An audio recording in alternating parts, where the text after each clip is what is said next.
Көбеттейді ғой жақында ғана жыл әкімі атағын жеңіп алған ортамызда қаламыздың әкімі Арыстан Әбілхайырұлын шақырамыз.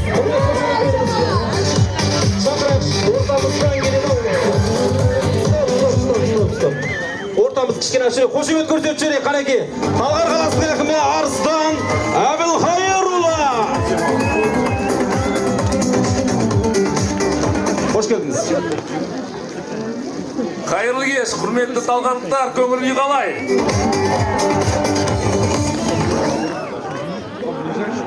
Құттықтауға рұқсат етіңіздер. Керемет атмосфера. Талғарлықтар әбден маңдай бір көңіл күйі бар жерді сағынып қалған сияқты. Алла бұйырса 31 желтоқсан бұдан да жақсы болады, сондықтан соны ескеріңіздер.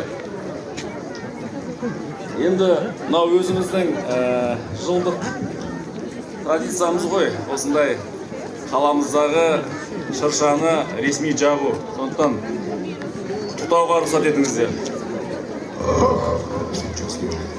Құрметті талғарлықтар, қадірлі қала тұрғындары мен қонақтары, сіздерді Талғар қаласының бас шыршасының жағылуымен және келе жатқан жаңа жыл мерекесімен шын жүректен құттықтаймын.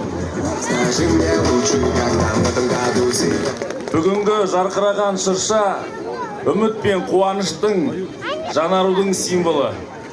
Бұл сәт баршамызды бір ортаға жинап, мейірім мен жылулық сыйлайды. Алда келе жатқан жылқы жылы, еңбекқорлықтың, табандылықтың, алға ұмтылыстың жылы. Бұл жыл Талғар қаласы үшін өсіп өркендеуі, игі бастамалар мен жаңа мүмкіндіктер жылы болсын.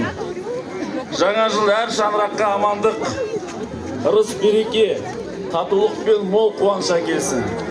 Балаларымыздың күлкісі көбейіп, қарттарымыз